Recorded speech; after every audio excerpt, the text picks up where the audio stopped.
So what did you think? How did that make you feel to watch a literary masterpiece go up in flames like that? Sure, it looks great for the introduction of this video, but something felt a little bit off as I was doing it. And I'm sure many of you would feel the same way.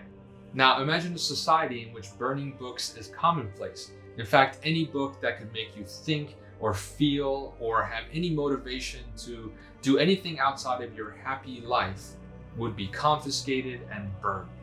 That is the exact premise of the book that we're talking about today, Fahrenheit 451 by Ray Bradbury.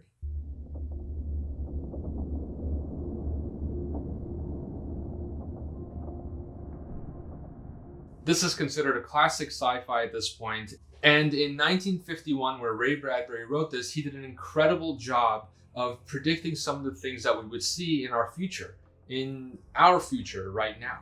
Things like AirPods and people being addicted to screens and smart doorbells and tracking people's comings and goings. He was just a very, very visionary person, and a lot of those concepts are in this book.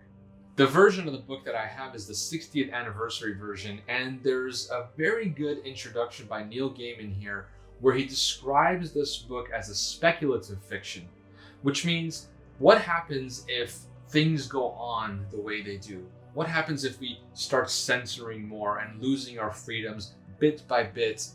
Will we end up in a dystopian future that is described in this book? The book is about a man named Montag who's a fireman. And this isn't really spoilers as it's explained very early on, but in this version of the future, firemen do not put out fires. They actually go out seeking books in houses and setting them aflame and setting the whole house in flame using kerosene. Grim, I know.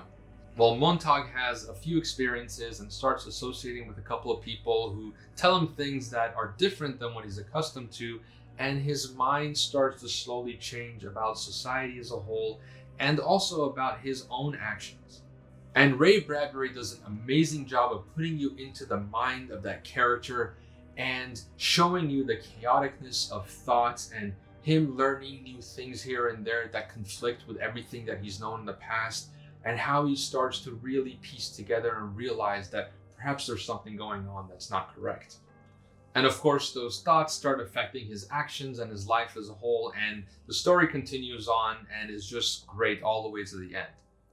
And all this talk about fires and firemen and putting out fires can work up a thirst, and I have the perfect accompaniment for this book. It's called the Backdraft. Here's a quick preview.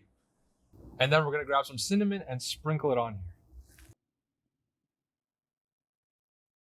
The only other Ray Bradbury work that I've read is a short story called The Veldt. And the only reason that I know about it is because one of my favorite EDM artists, deadmau5, has a song by the same title. And in that song, he references the story. I, of course, can't play the song for you guys because I don't have the rights for it, but I'll link it down in the description to go check it out. I'll link the short story below as well. It is a very good read. It's only like 4 or 5 pages. It won't take you long. It's a short story about technology and how it can take over your life. And specifically, it's about a couple of kids who have a virtual room that they'd rather hang out in than come outside and be with their family. And of course, their parents react to that, and there's some back and forth between them, and then some really weird things happen with lions. Just go read it. This is a book for people who like books, and I recommend it to anyone who wants to have more of a deep read or a thinking session. It's not very long, and you should be able to get through it probably in a weekend or so.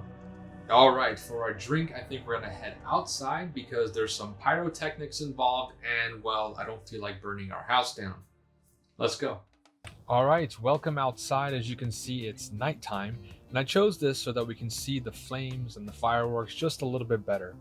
Don't be afraid to make this drink at home. It's a little bit more involved than your traditional cocktail, but I think your friends and family who are over are going to be impressed by the show that they're going to get. We're going to need a couple of specialty liqueurs to make this drink. The first one is Cointreau, which is an orange flavored liqueur from France. And the second one is Sambuca, which is from Italy, and it has a licorice flavor. To start, we're gonna take our Sambuca and fill up our shot glass with it. You don't really have to measure this, just fill it up until it's almost at the brim.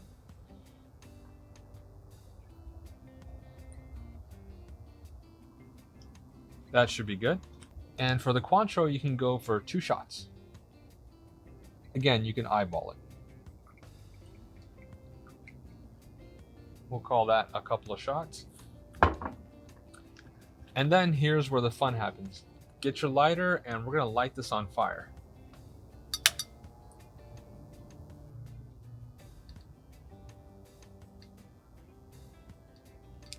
All right, I don't know if you can see this on camera, but it is now lit, and we're gonna pour it over our shot glass.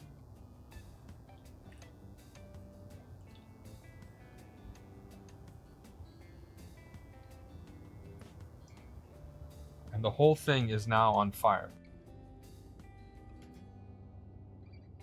And then we're gonna grab some cinnamon and sprinkle it on here.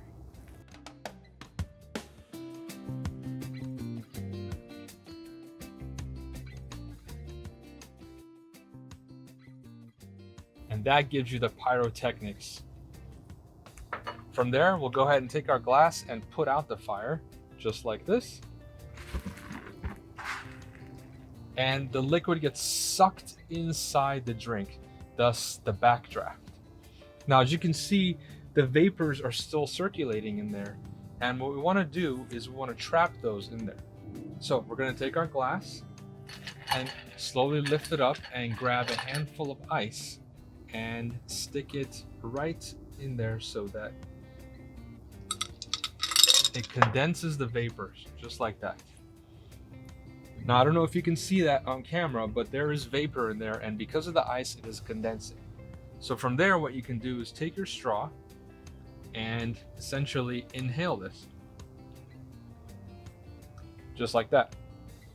And then simply take your straw, or you can just shoot it up and take the drink. All right, and there you have it. That's our drink, the Backdraft. It was a lot of fun to make, and I think you'll have fun making it at home as well.